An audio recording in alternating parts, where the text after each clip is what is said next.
Welcome back to another video of RV Adventures Await. And they do await because today we're doing an upgrade on the new Grand Design. And I guess a little explanation is the previous owners we got it from were stationed in San Diego, California, and they had a front AC go out on them. And so instead of replacing it, because there's two ACs on this RV, they put in a multi-level fan. So it's like a 4-speed fan for the master. And here in the South, we can't just have fans. If we need ACs, we need ACs. And this is a 50 amp RV. We're gonna go ahead and replace that vent with another AC, which I've already got.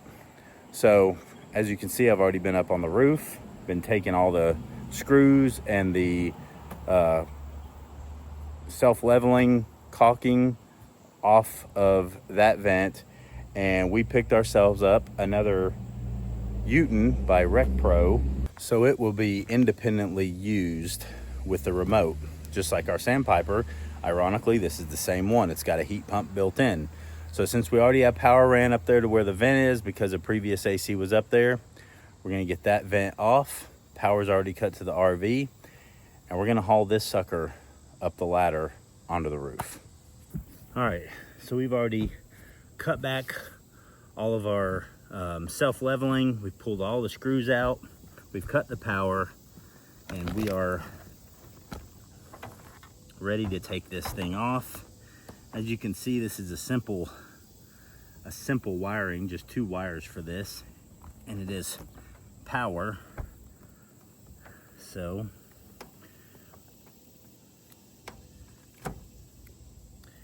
nice. They used Wago connectors, which is super popular nowadays among newer RVs, and even people that can replace stuff, they can replace them with Wagos, make it super easy. Don't know if we'll be able to use or need these. That's all right. I can go in there and get that. So this is it. You can see that has 4-level fan speed and an off. These ain't cheap. I think these are a couple $100, so we'll see if we can utilize it somewhere else in the meantime. So for the simple fact that this is all built up away from the AC, I think I'm actually gonna leave all this, and to be honest, it would be a pain in the butt to remove. So I'm gonna leave all this, and we're gonna Eternabond tape all this, and then we're gonna end up putting ducting adhesive tape all down here to seal off the roof.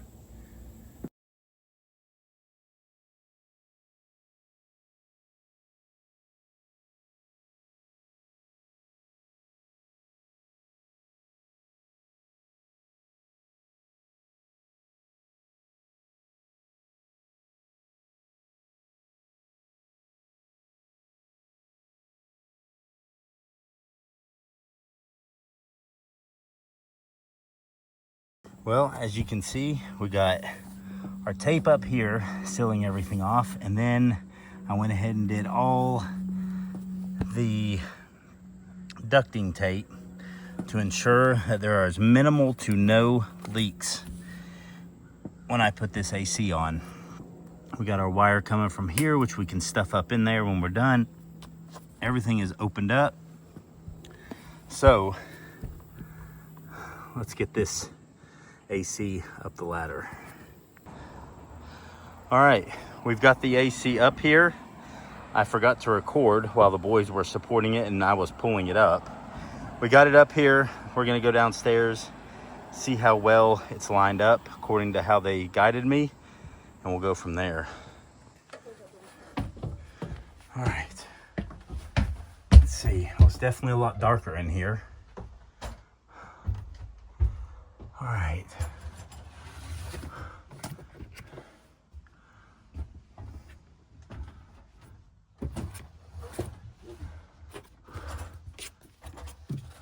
That is lined up pretty good. All right, so let's get to connecting our wires together. I'm sorry, it's dark in here. I've got the power to the to the RV off. So if you're changing from another type of AC than what you're putting in that was ran by a thermostat on the wall or a controller or some type of thing, similar to your house stuff as far as it goes through a box apparently, because an aftermarket one just going to have 3 wires, your power, hot, and ground. So I'm going to show you, Dometic is what comes on a lot of these RVs, and they're used by a control box up in the roof that goes down to a thermostat on the wall. Let me show you what you have to do to get your power from there to your new AC that only has 3 regular wires that come out of it, not a control box and wires that go through the wall to a thermostat. Watch this. All right. So as you see, the Uton has white, black, and ground. Well, this control box, which is a Dometic, because that's what was in here originally, ran on a thermostat. Well, as you can see, your power comes in through your roof, and it actually goes into a Dometic control box. Out from there goes all these bundles of wires and everything for all the controls, and this brown wire here goes back into here, runs across the ceiling into the wall, and when you pull this Dometic control box off, it's just that brown wire that has all those cords, kind of like a telephone cord. So what you need to do, let me see if I can set this up. All right, so you got this control box. If you pull the back of it off, you'll see this is where your main power wire goes, which is going to have your black, white, and green for ground. So we're going to pull this out.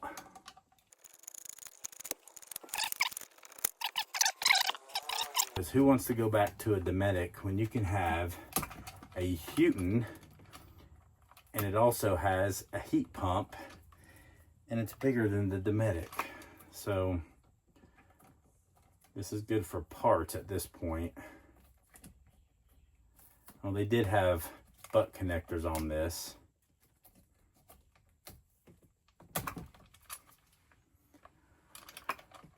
The white one came undone though. So these cutters, and we will now be wiring this over power.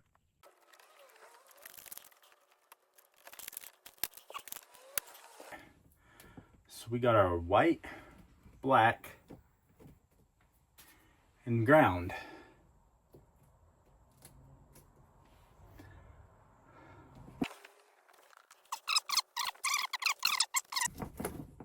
Stuff all these back up in the ceiling. Before we patch all that up, we're going to try this out.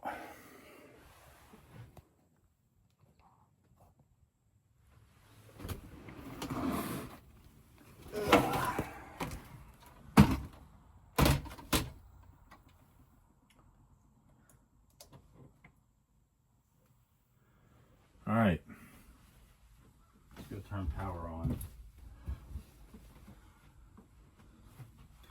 All right, here's the moment of reveal. This is ran by a Uton controller, not the wall anymore. Here we go.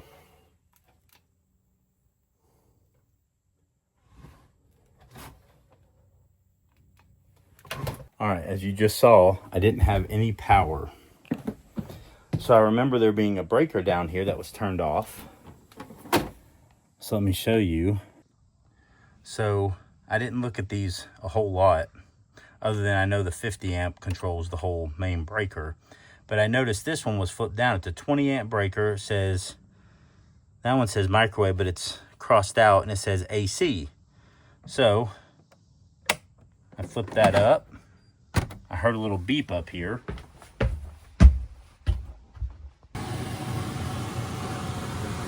All right, we've got power. So apparently that breaker that we flipped is what this particular AC is hooked to. And I've got a soft start on this, so it should kick on here in just a minute. The blower itself is on right now, but I don't think the compressor has kicked on yet. All right, there it goes. I just heard the compressor kick on. I can tell it is getting colder.